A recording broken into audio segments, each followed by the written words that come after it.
8일쯤 되어 예수께서 베드로와 요한과 야고보를 데리시고 기도하시려 산에 올라가사 기도하실 때에 용모가 변화되고 그 옷이 휘어져 광채가 나더라. 문득 두 사람이 예수와 함께 말하니 이는 모세와 엘리야라. 영광 중에 나타나서 장차 예수께서 예루살렘에서 별세하실 것을 말씀할세. 베드로와 및 함께 있는 자들이 고나여 졸다가 아주 깨어 예수의 영광과 및 함께 선 두 사람을 보더니 두 사람이 떠날 때에 베드로가 예수께 여짜오되 주여 우리가 여기 있는 것이 좋사오니 우리가 초막 쇠소 짓때 하나는 주를 위하여 하나는 모세를 위하여 하나는 엘리야를 위하여 하사이다 하되 자기 하는 말을 자기도 알지 못하더라. 이 말할 즈음에 구름이 와서 저희를 덮는지라. 구름 속으로 들어갈 때에 저희가 무서워하더니 구름 속에서 소리가 나서 가로되 이는 나의 아들 곧 택함을 받은 자니 너희는 저희 말을 들으라 하고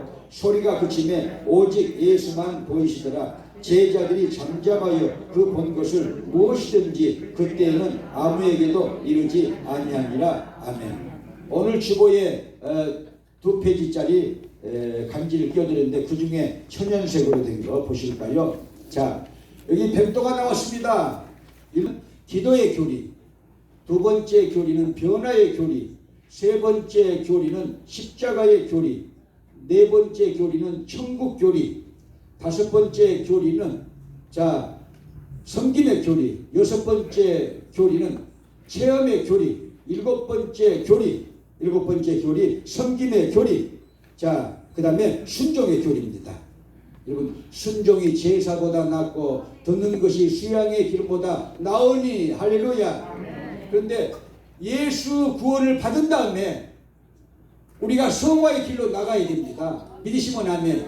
우리가 예수님의 구원을 받았다면 아멘. 예수 그리스도의 피로 구원받았음을 믿으시면 아멘. 할렐루야. 그 구원은 세 가지로 진행되고 있는데, 과거적인 구원인데 우리는 과거에 구원받았습니다. 할렐루야. 현재적 구원, 현재 구원이 진행 중에 있습니다. 미래적 구원, 우리가 천국 가면 구원이 완성됩니다. 할렐루야. 그런데 이 땅에서 우리가 성화가 돼야 되는데 주님의 나라에 가면 영화롭게 될 것이요, 이 땅에서는 성화까지가 되는데 성화가 안 된다 그 말이에요. 구원받은 이후에.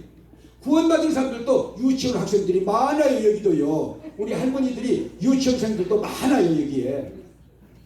여러분, 성화에 7가지 계단이 있다고 저는 북교회를 갈 때마다 시간이 있을 때 그 교회에 가서 늘 설교를 합니다만은, 여러분, 제일 첫 번째, 그러니까 구원받은 이후에, 우리가 구원받은 이후에 제일 첫 번째 성화로 가는 7계단이 있는데 첫 번째 계단이 순종이에요.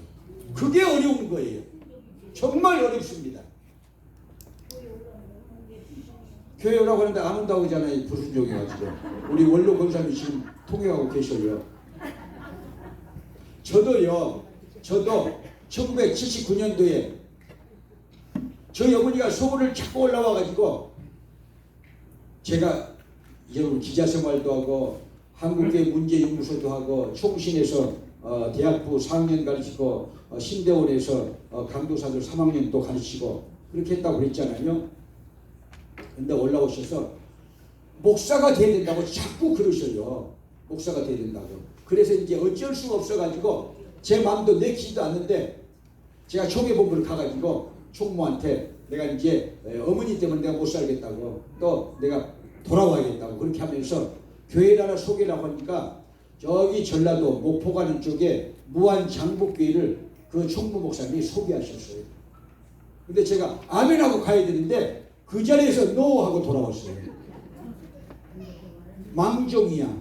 지금 생각하면요. 그때 생각은요, 나 같은 것이, 나는 괜찮은 놈인데, 아니 제가 그 교회를 가봤거든요. 언제 가봤느냐, 신학생 시절 때 백합전도단을 만들어 가지고 무한장복교회를 가봤는데 신자가 2명이야. 그것도 하나는 또 미쳐있네. 부인이 미쳐있어요. 그 귀신 쫓아내려고 군대 구신이 들어갔는데 부인에게 사촌오빠가 군대 가서 죽었는데 사촌오빠를 좋아했어요. 그래가지고 우울증이 와가지고 군대 귀신이 들어가가지고 그걸 쫓아내다가 이틀 동안 쫓아냈는데요. 그래가지고 그 부인이 군대 귀신이 나간 다음에는요 건강해져가지고 교인이 2명인 교회야. 근데 거기를 가라고 근데 제가 가겠어요? 가야 되잖아요. 여러분 순종이 제사보다 낫는 거예요. 2명이 아니고 1명이라도 있어야 가야 되고 없어도 가야 돼요. 왜냐? 고난의 뒤 봐야 돼요. 고난의 뒤. 여러분 헌신의 뒤를 봐야 돼.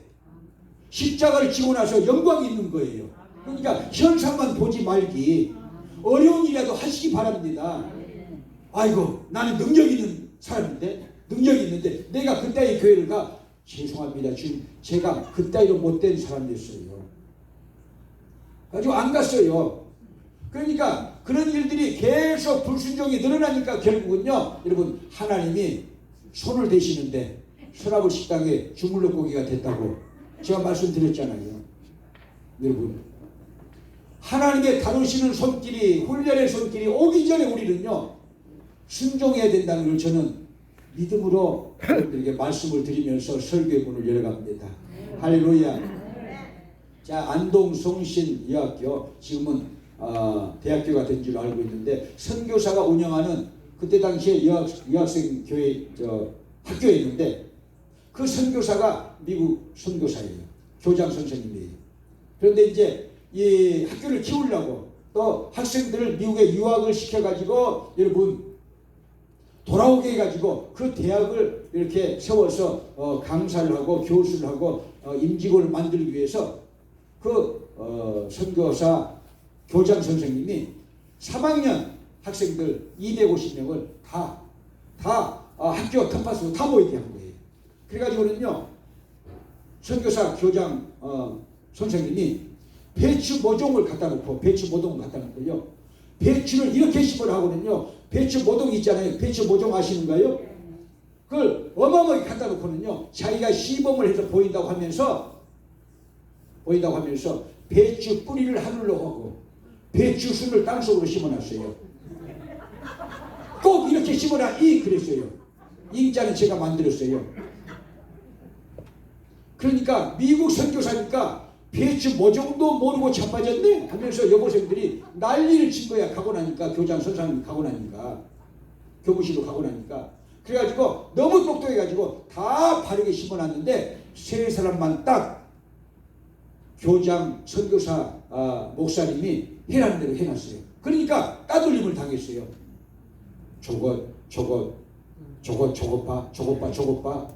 봐 하면서 그 학생들이 친구들이 동료들이 시비하고 눈총을 주고 막 그러는 거예요. 알랑거린다는 거야. 여러분 순종하는 것은 알랑거리는 건 아닌 거예요. 복을 받는 거예요. 깨닫게 되기 바랍니다. 누가 모르겠어요. 근데 미국 선교사니까 모를 줄 알고 배추 모종을 거꾸로 심어놓고 갔는데 자기들이 똑똑해가지고 봐요. 소리친 거 보세요. 주여 아주 똑똑해가지고 소리를 치면서 선교사님이 틀렸다고 교장 선생님이 틀렸다고 하면서 다 올바르게 심어놨는데 3사람의 여학생만 딱 거꾸로 심어놨는데 왕따가 됐다 그 말이에요.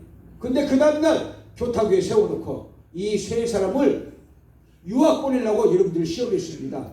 근데 제가 면담을 했는데 한 사람은 갈 수 없는 상황이고 2사람을 보내겠습니다 했대요. 할렐루야. 순종이 제사보다 낫고 듣는 것이 수양의 기름보다 나으니 이를 거역하는 것은 사술의 죄와 같고 하면서 사무엘 선지자가 여러분 사울 왕에게 준 하나님의 주는 말씀이에요.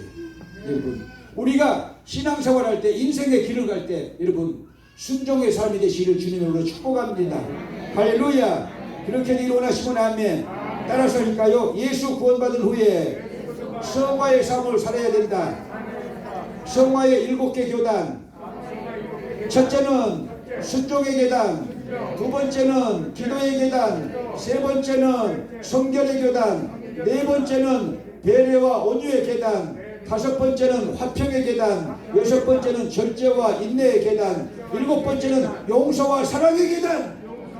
그런 덕목을 갖게 되면요 이 땅에서도 우리 성도들이 천사처럼 성화가 될 줄로 믿으시면 아멘. 할렐루야. 근데 이 성화의 첫 번째 계단 순종의 계단을 걸려가다가 다 넘어진다니까요. 왜? 성령 충만 받아야 순종할 수가 있습니다. 제가 겪어보니까 그렇더라 그 말이에요. 말씀만 가지고는 안 되더라 그 말이에요. 말씀 위에, 거기에 말씀 위에 말씀을 힘있게 하기 위해서 여러분 성령의 역사가 있어야 순종이 된다니까요. 움직여진다니까요. 아멘하게 된다니까요. 깨달아지시면 아멘. 그래서 여러분 구원받은 이후에 우리가 성화의 삶을 살아야 되는데 첫 번째 계단이 순종이라고 하는데 이게 성령 충만 받지 않고는 다 걸려 넘어지는 것을, 또 제가 걸려 넘었던 것을, 제가 걸려서 넘어졌던 것을 제가 지금 간증을 해드리는 거예요. 그래서 여러분 성령 충만 받게 되시를 주님의 이름으로 축복합니다. 할렐루야. 자, 성령 받으라 찬양 한 장 2절까지 드리겠습니다. 성령 받으라, 성령 받으라, 성령 받으라. 예수님의 말씀하셔서 성령 받으라, 성령 받으라. 예수님의 말씀하셔서 할렐루야, 할렐루야. 성령 받으라, 성령 받으라. 할렐루야, 성령 받으라, 성령 받으라.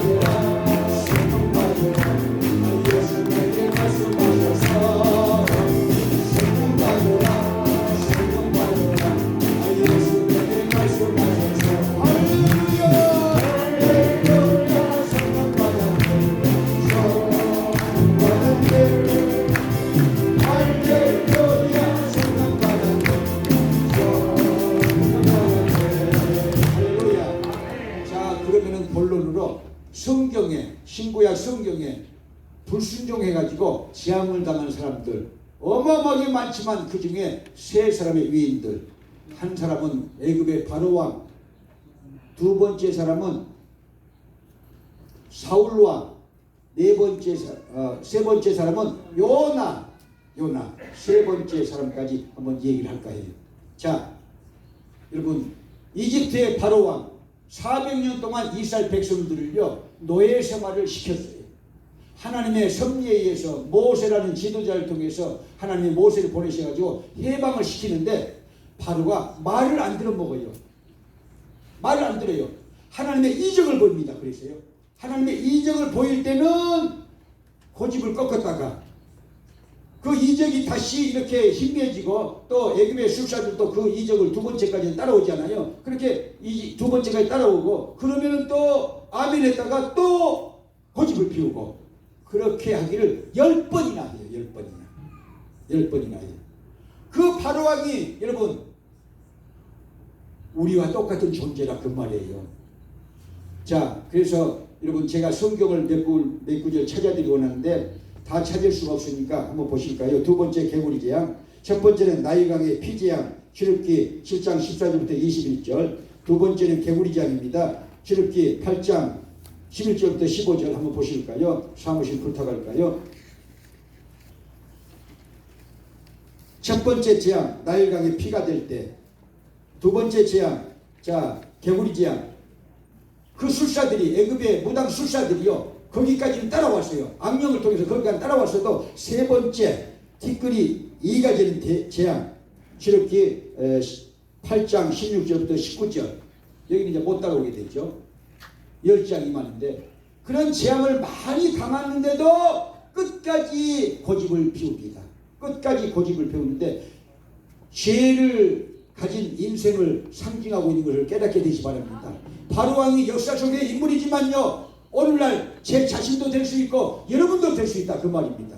그 말씀을 그렇게 받으면 은혜가 될 줄로 믿습니다. 그래서 개구리 재앙 한번 볼까요? 출애굽기 8장 11절 15절 시작. 개구리가 왕과 왕궁과 땅의 신하와 왕의 백성을 떠나서 하수에만 있으리다 하고 모세와 아론이 바로를 떠나 나가서 바로에게 내리신 개구리에 대해서 모세가 여호와께 간구하며 여호와께서 모세의 말대로 하시니 개구리가 집에서 마당에서 밭에서 나와서 죽은지라 사람들이 모아 무더기로 쌓으니 땅에서 악취가 나더라. 그러나 바로가 숨을 통할 수 있음을 볼 때에 그 마음을 완강케 하여 그들을 듣지 아니하였으니 여호와의 말씀과 같더라. 아멘. 자, 세 번째, 자, 티끌이 2가 되는 재앙 보실까요? 세 번째, 티끌이 2가 되는 재앙. 티끌이 2가 되는 재앙. 시작. 여호와께서 모세에게 이르시되 아론에게 명하기를 내 지팡이를 들어 땅에 티끌을 치라 하라. 그것이 애굽 온 땅에서 2가 되리라. 그들이 그대로 행할세 아론이 지팡이를 잡고 손을 들어 땅에 티끌을 치면 애굽 온 땅의 티끌이 다 2가 되어 사람과 생축에게 오르니 술객들이 자기 술법으로 이같이 행하여 이 일을 내리 하였으나 못하였고 이는 사람과 생축에게 있는지라. 술객이 바로에게 고하되 이는 하나님의 권능이니이다 하나 바로의 마음이 강팍해 되어 그들을 듣지 아니하였으니 여호와의 말씀과 같더라. 악령의 역사하면 사람이 강팍해지지만 성령의 역사면요 여러분 녹아내립니다.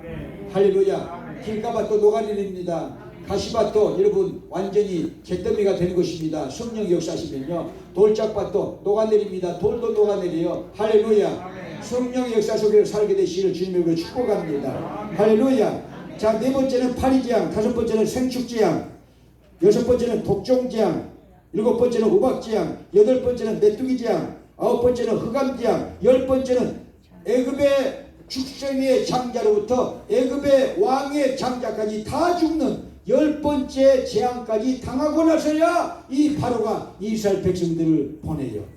그때서야 고집을 꺾고요. 다 잃고 나면은 여러분 다 잃고 나서 고집을 꺾으면 얼마나 불쌍한 거예요. 김도관이도 그랬잖아요. 다 잃고 나서 고집이 꺾여요. 인간이 이처럼 마음에 원죄 오리지널 신이 있고 인간이 이처럼 간사하고 간악해서 죄악이 사무쳐서 여러분 우리 속에 자범죄 액추얼 신이 있는 것을 깨닫게 되기 바랍니다. 그것이 우리의 우상이 돼가지고 교만이 돼가지고요 우리를요 계속해서 자존심을 세워라고 부채질하는 것입니다. 여러분 자존심을요 여러분 디아모크에 갖다 내 자존심을 갖다 놓고 거기다가 100불짜리 놔두세요. 돈만 가져가지 자존심은 안 가져가요. 아무 쓸데가 없는 것이야. 여러분 하나님의 말씀이 있어야 됩니다. 성령의 역사가 있어야 됩니다. 순종의 역사가 있어야 됩니다. 할렐루야. 그래야 사람이 아름다운 삶을 살고 행복한 삶을 살고 평안한 삶을 살고 형통한 삶을 살게 되는 것을 믿으시기 바랍니다. 할렐루야. 그렇게 깨달으시면 아멘. 자, 사울왕 보실까요? 우리 보실까요? 사울왕 사무엘상 15장 1절부터 26절 너무 이렇게 성경 말씀이 많군요. 자, 몇 구절만 읽기로 하겠습니다. 시작. 사무엘이 사울에게 이르되 여호와께서 나를 보내어 왕에게 기름을 부어 그 백성 이스라엘 위에 왕을 삼으셨은즉 이제 왕은 여호와의 말씀을 들으소서. 만군의 여호와께서 이같이 말씀하시길 아말렉이 이스라엘에게 행한 일 곧 애굽에서 나올 때에 길에서 대적한 일을 내가 추억하노니 지금 가서 아말렉을 쳐서 그들의 모든 소유를 남기지 말고 진멸하되 남녀와 소아와 젖먹이는 아이와 우양과 약대와 나귀를 죽이라 하였나이다. 사울이 백성을 소집하고 그들을 들라임에서 계수하니 보병이 20만이요 유다 사람이 1만이라. 사울이 아말렉 속에 이르러 골짜기에 곡병하니라.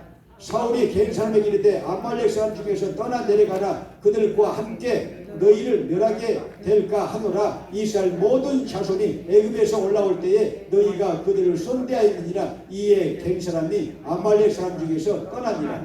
사울이 하웰라에서부터 애굽과 술에 이르기까지 아말렉 사람을 치고 아말렉 사람의 왕 아각을 사로잡고 칼날로 그 모든 백성을 진멸하였으되 사울과 백성이 아각과 그 양과 소의 가장 좋은 것 또는 기름진 것과 어린 양과 모든 좋은 것을 남기고 진멸키를 즐겨 아니하고 가치 없고 낮은 것은 진멸하니라. 다 진멸하라고 했는데 아각 왕까지 다 쪼개라고 그렇게 하나님께서 말씀하셨어요. 우상이 너무 지혜한 사람들이라 이스라엘 백성들이 나중에 그 땅에 가서 살 때 우상에 부활될까 봤어. 영향받을까 봤어. 그렇게 이제 말씀하셨는데 벌써 보세요. 하나님의 말씀을 안 듣습니다. 사울왕이 하나님의 말씀을 안 들었어요. 아과왕도 살려놓고 나중에 나오지만요. 자기가 승전비도 세워놓고 하나님이 전쟁을 이기게 해주셨는데 자기가 용맹스러워서 전쟁을 이긴 것 마냥 승전비도 세워놓고 비리비리 103년 같은 그런 양들은 다 저기 죽이고 아주 황소같이 아주 여러분 건강한 양떼 소떼들은요 다 살려놨어요. 자기가 자기 이 목으로 삼으려고. 그래서 나중에 순종이 제사보다 낫고 듣는 것이 수양의 기름보다 나으니 하면서 사무엘 선지자가 이 사울 왕을 견책하면서 왕이 하나님을 버렸으므로, 그러니까 불순종해서 왕이 하나님 버렸잖아요. 그 하나님의 말씀을 버렸잖아요. 그러니까 하나님도 왕을 버려 왕의 나라가 길지 못하게 하셨나이다. 결국은요 사울 왕이 블레셋 전투에서 세 아들과 죽고 순종의 사람 다윗이 이스라엘의 2대 왕이 되는 것입니다. 여러분, 그래서 여러분 순종하게 되시 바랍니다. 순종은 하나님의 말씀 안에서 여러분 성령 충만 받아야 되는 여러분 성화의 첫 계단이라고 또 말씀을 드린 것입니다. 그러므로 성령 충만 받게 되시기를 주님의 이름으로 축복합니다. 자, 순종하지 않고 여러분 사는 삶의 결과, 순종 없이 여러분 자기 집념대로 자기 고집대로 산 사람 보실까요? 야곱 보실까요? 창세기 47장 7절 9절. 창세기 47장 7절 9절. 자기 집념의 삶을 130년을 살았습니다. 그리고 이민 가서 고생 땅에서 17년 동안 순명의 삶, 순종의 삶을 산 사람이 이 야곱입니다. 보실까요? 시작. 요셉이 자기 아비 야곱을 인도하여 바로 앞에 서게 하니 야곱이 바로에게 축복하며 바로가 야곱에게 묻되 내 연세가 얼마냐? 야곱이 바로에게 구하되 내 나그네 길의 세월이 130년이니이다. 나의 연세가 얼마 못되니 우리 조상의 나그네 길의 세월에 미치지 못하나 험악한 세월을 보냈나이다 하고, 야곱의 인생이 130년이에요. 여러분 이민 가서 자기 아들이 국무총리가 됐잖아요. 그래서 바로왕을 아련하는데 바로왕이 내 연세가 몇이냐 하니까 그렇게 말을 해요. 험악한 세월을 보냈다는 것입니다. 자기 고집대로 산 사람은요 험악한 삶을 삽니다. 남이 험악한 것이 아니고 자기가 험악한 삶을 사는 거예요. 여러분, 그러므로 우리가 하나님의 말씀 안에서 버려야 된다고 말씀하신 것은 우리가 버려야 됩니다. 아멘. 그렇게 되기를 축복합니다. 아멘. 야곱은요 130년 동안 자기 집념의 삶을 살았어요. 이기적인 삶을 살았어요.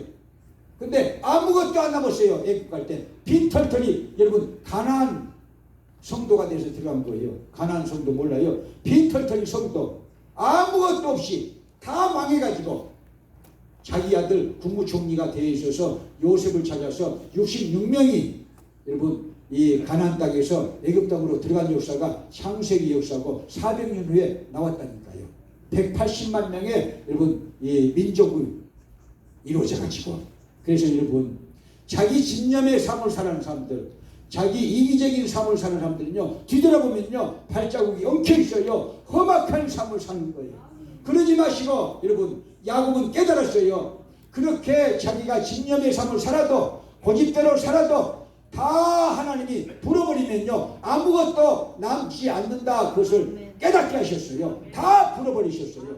그러니까 애굽에 여러분요 이민 갈 때 아무것도 없이 빈털털이로 갔다니까요. 깨닫게 되시 바랍니다. 그러니까 고집 피우지 말고 정말 저나 여러분들이랑 예수 잘 믿어야 됩니다. 순종하면서 살아야 됩니다. 순종에는요 묘미가 있어요. 순종하는 사람들을 하나님이 형통케 하시거든요. 축복하시거든요. 순종하는 자에게 성령도 주신다고요. 사도행전에 5장의 말씀도 있습니다. 여러분, 그래서 순종하면서 행복한 삶을, 아름다운 삶을 우리가 살아야 될 줄로 믿으시기 바랍니다. 자, 요나 볼까요? 자, 요나서 1장 1절부터 15절. 세상에서 방황할 때 찬양 하나 찾아주시기 바랍니다. 요나서 1장 1절부터 15절까지는 못 읽고요. 반항하는 대목만, 불순종하는 대목만 읽으실까요? 시작. 여호와의 말씀이 아미떼 아들 요나에게만이라 이르시되 너는 일어나 저 큰 성읍 니느웨로 가서 그것을 쳐서 외치라. 그 악독이 내 앞에 산달하였음이니라 하시니라. 그러나 요나가 여호와의 낯을 피하려고 일어나 다시스로 도망하려 하여 욥바로 내려갔더니 마침 다시스로 가는 배를 만난지라. 여호와의 낯을 피하여 함께 다시스에 가려고 손가락을 주고 배에 올랐더라. 여호와께서 대풍을 바다 위에 내리시매 바다 가운데서 폭풍이 대작하여 배가 거의 깨어지게 된지라. 여기까지만 읽어도 다 여러분들은 똑똑하니까 아셔요. 요나가 어떻게 돼서 그래가지고 그렇죠. 물고기 뱃속에 들어가게 됐죠. 여러분 하나님이 아수르 제국의 수도잖아요. 니네베. 여러분 역사 속에는 니네베 아수르 제국 니네베 치면요 성경에 니느웨예요. 여러분 60만이에요. 60만. 살 길을 가도 계속 도시가 나오는 어마어마한 그때 당시에 최고의 제국의 수도에 가서 복음을 전하고 있는데 이 아수르 제국이 나중에요 북왕국을 먹어버리거든요. 계속해서 염탐을 보내고 계속해서 간첩을 보내고 계속해서 이렇게 이 눈동자를 굴리고 있거든요. 북한이 우리나라를 먹으려고 하듯이 저 중국이 우리나라를 먹으려고 하듯이 그렇게 이 염탐하고 있는 줄 알고 있으니까 이 요나가요 거기 가서 복음을 전하는 것이 싫어요. 마음이 내키질 않아요. 그래서 하나님의 말씀을 불순종하고 스페인 남단 도시라고 하는 항구 도시라고 하는 다시스로 이렇게 배를 타고 간다 그 말이에요. 배를 타고 왔는데 하나님이 찾아가셔요. 같이 하나님이 쫓아가가지고 이 요나를요 여러분 찾아내시는데 요나를 찾아내시는 과정까지 여러분 보세요. 선주도 손해당하고 선원들도 죽을 뻔하고 선장도 죽을 뻔하고 선장도 여러분 선원도 또 선주도 재산을 잃고 요나 때문에 스페인 말로 요는 나라니까요. 윤치매 선교사님이 아시아 파라과이에서 오셔가지고 요는 나라니까요. 깨닫게 되시 바랍니다. 요나가 누구냐? 김동완도 될 수 있고 여러분도 될 수 있어요. 여러분 내 마음이 허락지 않는다고 내 감정이 허락지 않는다고 하나님의 말씀을 어기면요 이런 고난이 온다고 성경은 누누이 우리에게 권면하고 여러분 경계를 하게 되는 것을 깨닫게 되시 바랍니다. 할렐루야. 우리 세상에서 방황할 때 찬양 한 장 올리실까요?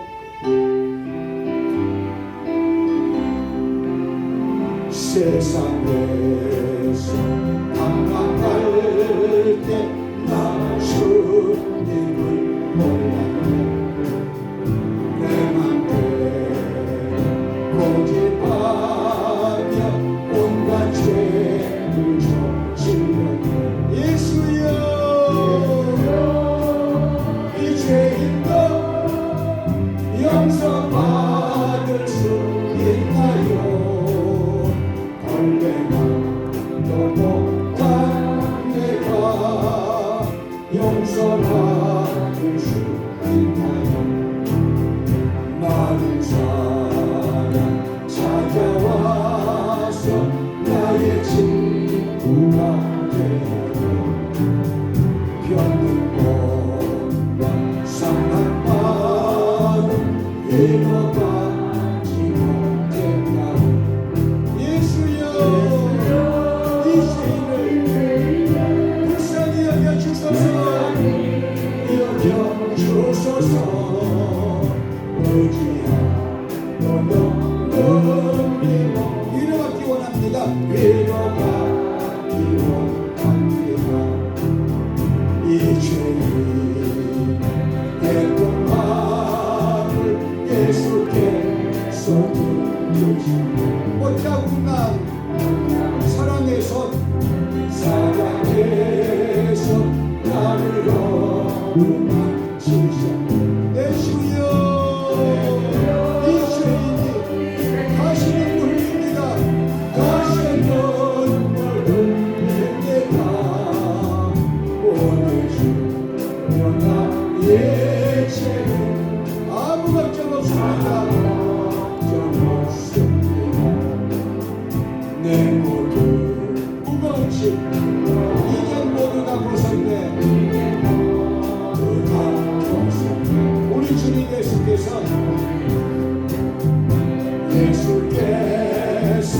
나와 함께 계신다. 예수여 이 죄인은 무엇 감사드립니다. 감사드립니다. 오늘까지 주를 위해 바칩니다. 주를 위해 바칩니다. 주를 위해 바칩니다. 주를 위해 바칩니다.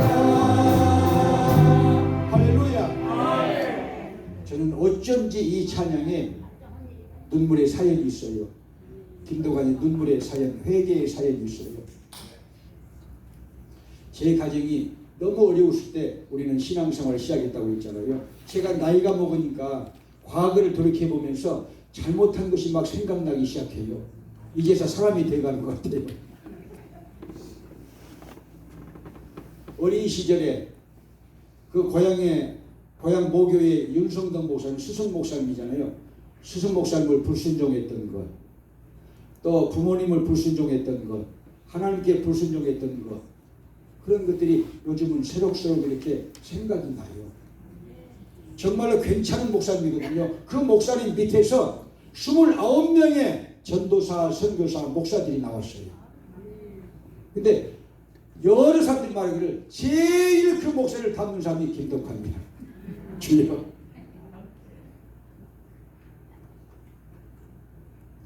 그분이 여러분 저를 키우시면서 그러시더라고요. 야 덕환아, 너는 중도 성서신학교를 가거라. 그러면 내가 입학원서를 써줄게. 근데 저는 서울로 신학교 가기를 원했어요. 그래가지고 그것도 제가 불순종했죠. 그 다음에 해년마다 3번씩 2번씩 꼭 세족식을 하는데, 세족식을 하는데 제가 괜히 싫어요. 세족식 하는데. 아니 나는 발도 예쁘게 생겼거든요. 아니 정말이에요. 발도 예뻐. 여자 발처럼 진짜예요. 그런데 왜 싫었는지 알 수가 없어요. 그때는 어쨌든 이 양말이 다 빵꾸만 났으니까 뒤로 빵꾸 위로 빵꾸 다 양말이 빵꾸가 났으니까 그걸 벗게 되면 다 목사님이 보잖아요. 그런 것도 있었고 어쨌든 발에 때가 있었는지 몰라도 어쨌든 싫어요. 그래가지고 딱 주일날 이렇게 세족식 하겠다면 안 가 교회를. 그러면 이제 어머니가 와서 그래. 목사님 그랬는데 다음 주에 모르게 한단다 그래. 그러면 또 모르게 한다고 이제 또 다음 주에 안 가. 그러면 되겠어요? 그래가지고 언젠가는 이제 제가 잡혔거든요.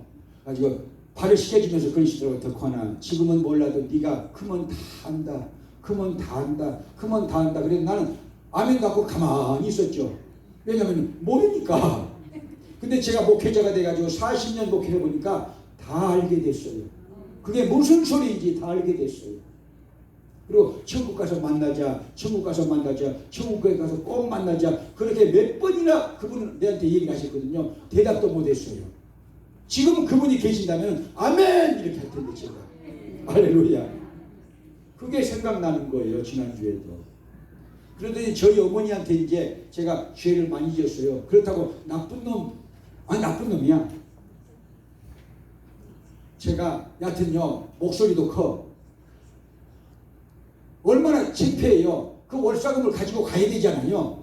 근데 없어. 우리 집은 대추나무에 연이 걸리듯이 그렇게 빚이 걸려가지고 도저히 이렇게 등록금을 달라 월사금을 달라 사치네비를 달라 이렇게 못해요. 근데 내가 어느 날 창피하니까 달라고 그랬어요. 아니 조만종 선생이 보리만종 선생이거든요. 때리는데 아주 엄청나게 때려. 한 40대를 때리는 것 같아요. 엉덩이가 난리가 나서 배가 질질 흘러가고 난리가 났어요. 그래가지고 이제 질질질 이제 그 바지를 끌고 와가지고 내가 막 학교를 안 간다고 땡깡을 부르고 막 악을 쓰고 난리가 났어요. 제가 악 쓰면 얼마나 소리가 커요. 우리 어머니가 아무 말도 안 하더니 아니 다음날 냈다 하고 주는 거예요. 돈을. 아니 근데 그때는 몰랐어요. 왜 수건을 쓰고 있는지 몰랐어요. 왜 수건을 쓰고 있지? 하고 그 밤에 이제 보니까 아니 밤에도 수건을 쓰고 자. 아니 왜 밤에 수건을 쓰고 자지? 그래가지고 아침에 딱 보니까 세수하러 딱 보니까 어머니가 긴 머리를 잘랐어요. 긴 머리를 가발 장수한테 잘랐어요. 가발 장수가 옛날에 이렇게 가발 산다고 이렇게 돌아다니는 사람들 있잖아요. 가발 만드는 공장의 사람들이 거기 진월동까지 와가지고 그 가발 만들기 위해서 그 어머니들 긴 머리 많이 하시잖아요. 그걸 사는 거예요. 그것을 잘라가지고 지한테 그 월가금을 주고 수건을 메고 있는데 이놈이 모르는 거예요. 그걸 딱 제가 세수하시는데 보니까 눈물이 핑 돌더라고요. 눈물이 핑 돌아요. 제가 불효자다 그런 생각이 지금 들었고요. 그 다음에는 하나는 정말 제 어머니의 가슴에 못을 박은 것인데요. 저희 집이 작은 목장을 했다고 그랬죠. 젖소가 있고 젖소가 한 마리씩 나와. 한 마리에 한 마리씩 나와. 짜면 우유가 성립 우유에다 넣고요. 양이요. 전양이 6마리야. 그 짜도 한 6대 반 정도 나와. 그걸요 우리가 코카콜라 병에다 넣어가지고 프레스로 이렇게 마개를 이렇게 눌러가지고 그걸 가마솥에다가 60개씩 쪄요. 새벽에 3시에 양유를 쪄. 그래가지고 제 어린 제가 그 65병 그래가지고 나중에 다 떨어져가지고 35병 남았는데 65병씩 이렇게 끌고 가면요 자빠져. 자전거를 타고 가다가 너무 어리니까 그것도 여러분 4시에 가. 4시에 그걸 해놓고 저희 어머니는 교회 새벽 기도 가시고요. 그랬어요. 근데 이제 돈을 안 갖다 줘. 2달, 3달이 넘었는데 왜 그랬느냐? 하여튼 누구 제 친구야. 어쨌든 여러분들 상상하면 안 돼요. 제 친구가 아주 부자간 친구가 있는데 그놈은 고등학교 2학년, 그 경자는 중학교 3학년이야. 도망가겠대. 방학 때 도망갈 자금이 없는 거야. 그래서 나를 찾아와서 둘이 해남 가서 둘이 동거 오겠대. 방학 동안에. 아니 하여튼 웃겨. 중학교 1학년하고 고등학교 2학년이 내 친구가 내한테 돈 달라고 난리야. 그래서 내가 꿔줬어. 그래서 해남으로 도망갔어. 경자하고. 지금도 김경자 생각나네. 오늘 이경자 권사님 나오셨어요? 꼭 나오신다고 했는데 어제 내가 경자 생각이 나가지고 이경자 권사님이 전화하니까 꼭 나온다고 했는데 못 나오셨거든요. 어쨌든지 그래 돌아왔어요. 근데 내가 돈을 써버렸잖아요. 써버리니까 어머니는 그 돈이 없으면 못 살아요. 어떻게 살겠어요? 사료값도 있어야 되고 집에 살림 돈도 있어야 되고 근데 못 살잖아요. 그러니까 제가 또 거짓말 했죠. 용서하십시오. 우리 아버지 하나님. 다 해결했습니다만은 여러분 안 받았다고 그런 거야. 거짓말로. 그러니까 저희 어머니가 이제 못 믿을 아들이야. 이게 못 믿을 아들이니까 내가 따라가겠다 그래. 아니 새벽기도 안 가고 따라가겠대. 그래서 제가요 그 60병 양유통을 거기다 넣어가지고 양유를 싣고 이제 자전거를 타고 못 가. 왜 못 가느냐? 어머니가 뒤에 따라와.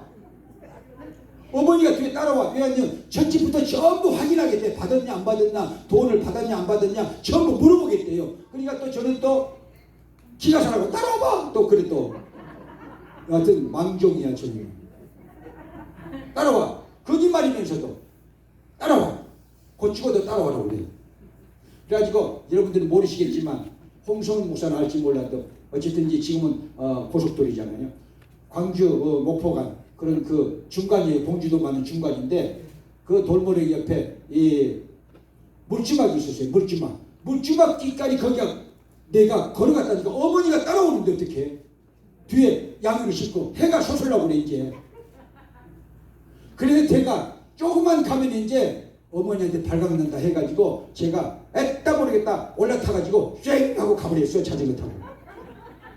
그러니까 저희 어머니가 하나님 나 죽겠어 하고 거기 딱 주저앉더라고요.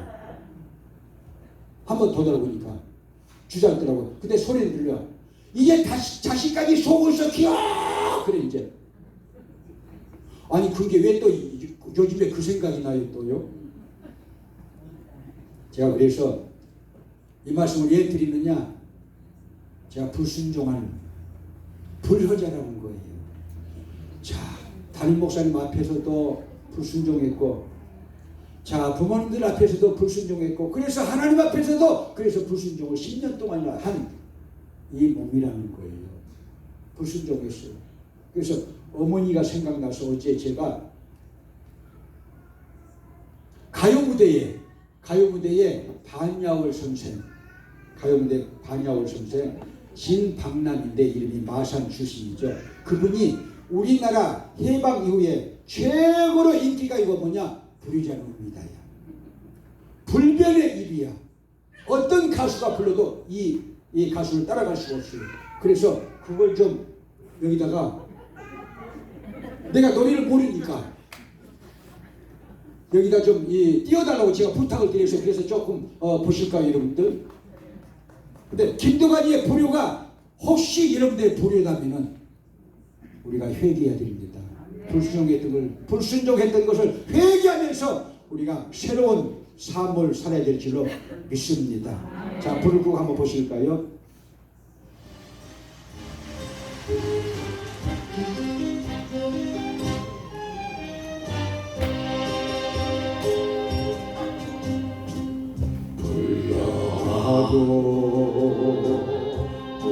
불러봐도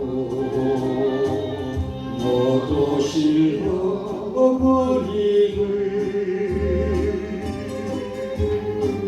원통에 불러보고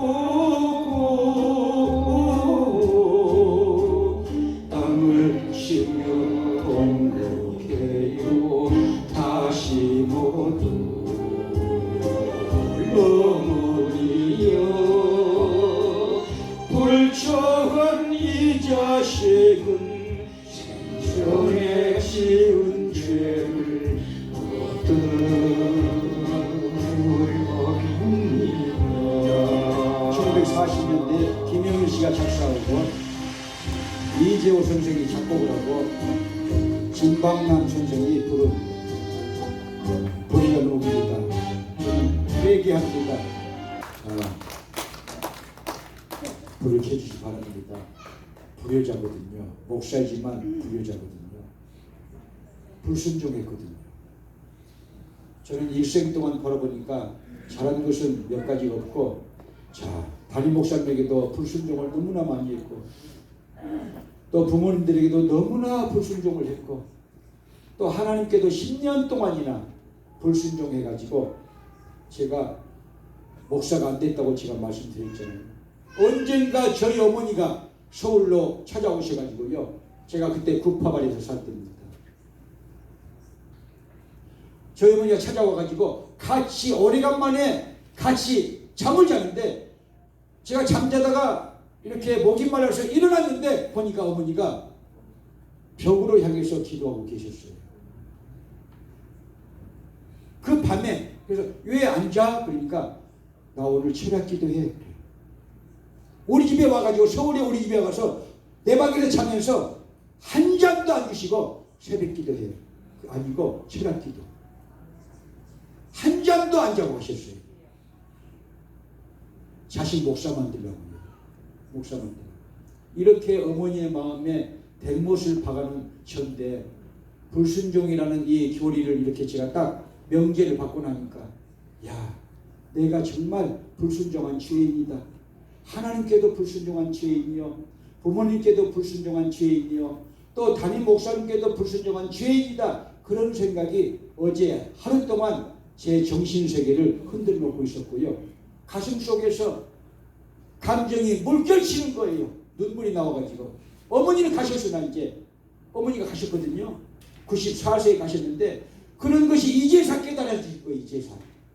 돌아가신 지가 2년 됐어요. 지금요. 딱 2년 되셨는데 이제서 불순종했던 것이 깨달아지면서 이야, 내가 죄인이구나. 내가 죄인이구나. 내가 큰 죄인이구나.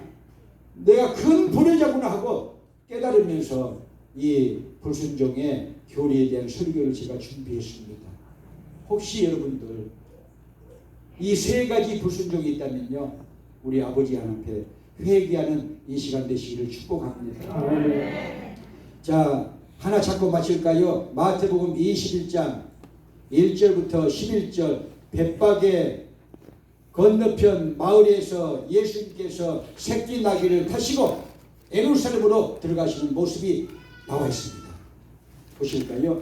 자, 시작. 저희가 예루살렘에 가까이 와서 감난산 벳박에 이르렀을 때에 예수께서 두 제자를 보내시며 이르시되 너희 맞은편 마을로 가라. 곧 매인 나귀와 나귀 새끼가 함께 있는 것을 보리니 풀어 내게로 끌고 오너라. 만일 누가 무슨 말을 하거든 주가 쓰시겠다고 하라. 그리하면 즉시 보내리라 하시니 이는 선지자로 하신 말씀을 이루려 하심이라. 일렀으되 시온의 딸에게 이르기를 내 왕이 내게 임하나니 그는 겸손하여 낙이 곧 멍에매는 짐승의 새끼를 탔도다 하라 하였느니라. 제자들이 가서 예수의 명하신 대로 하여 나귀와 나귀 새끼를 끌고 와서 자기들의 겉옷을 그 위에 얹으매 예수께서 그 위에 타시니 무리가 대부분은 그 겉옷을 길에 펴며 다른 이는 나뭇가지를 베어 길에 펴고 앞에서 가고 뒤에서 따른 무리가 소리질러 가로되 호산나 다윗의 자손 찬송하리로다. 주의 이름으로 오시는 이여 가장 높은 곳에서 호산나 하더라. 예수께서 예루살렘에 들어가시니 온 성이 소동하여 가로되 이는 누구냐 하거늘 우리가 가로되 갈릴리 나사렛에서 나온 선지자 예수라 하니라.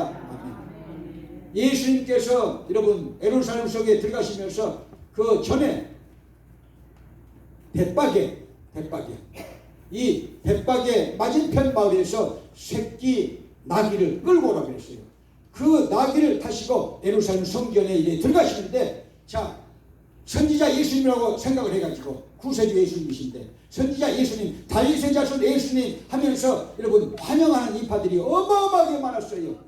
겉옷을 이렇게 예수님 가시는 길에 깔고 카페트처럼 깔고 또 종려나무를 꺾어가지고 와서 예수님이 지나가시는 길에 깔고 그것을 가지고 흔들면서 예수님을 맞이한다 그 말이에요. 그런데 여러분 문제는 그 나귀 새끼예요. 나귀 새끼. 제가 해석을 하기를 나는 거기에 나귀 새끼다. 우리 사역자들은 거기에 나귀 새끼다. 예수님을 태운 나귀 새끼다. 그런데 제가 소갈머리가 있어가지고 여러분 불순종해가지고 담임 목사님의 뜻도 불순종하고 부모님의 뜻도 불순종하고 하나님의 뜻도 뭐 제가 타락했다는 거 아니에요. 제가 목사만 안 된 거예요. 교수도 했고 총신에서 장로교에서 교수도 했고 자 한국교회 문제용서도 했고 책도 여러분 그때 몇 권을 썼고 한국교회 교단 형성사 저 상권 중권 학원 어마어마하게 한국교회 공헌했고 또 우리 교단 30년사도 제가 썼고 어마어마하게 10년 동안 어마어마한 일을 했죠. 사실 한국교회 남을 만한 일을 했던 것이죠. 그래도 하나님이 원하시는 것은 하나님의 의도는 목사였거든요. 목사였거든요. 목사만 안 되게 해달라고 저는 했던 사람인데 내가 그때 당시에 10년 동안 이 예수님을 위태롭게 한 나귀 새끼였구나. 이 망종 나귀 새끼였구나. 나귀 새끼 이놈은 나귀 새끼 이놈은 나귀 새끼 하고 깨달은 것은요. 1988년 제가 독일 디스부르크에서 일주일 동안 금식하면서 제가 나귀인 줄 알았어요. 못된 나귀인 줄 알았어요. 예수님을 위태롭게 하는 나귀인 줄 알았어요. 교만 방자했던 그 나귀 새끼라는 것을 제가 그때 알고는요 통곡을 했습니다. 여러분 우리가 이만큼 잘되고 이만큼 구원받아서 행복한 것은요 우리 예수님의 덕분인 것입니다. 십자가의 은혜인 것입니다. 십자가의 구원의 역사인 것입니다. 십자가 그 위에 오는 축복인 것입니다. 그런데 내가 스스로 잘나서 그 축복을 받은 것처럼 까불고 거만을 피우고 고집을 피우고 그렇게 10년 세월을 그렇게 살았다는 것입니다. 그것이 죄였다는 것을 다시 한번 고백하면서 혹시 돌아오지 않는 분들이 계시다면 이 시간에 돌아오시길 바랍니다. 고집을 버리고 돌아오세요. 그 길은 재앙의 길입니다. 돌아오세요. 돌아오세요. 돌아오세요. 김덕환이가 걸어갔던 그 길은 재앙의 길입니다. 돌아오세요. 천국의 길로 다시 하나님의 길로 다시 푸른 초장으로 다시 말씀의 길로 다시 예수님의 십자가 아래로 다시 돌아오게 되시기를 주님의 이름으로 축복합니다. 세상에서 방황할 때 다시 한번 올리실까요?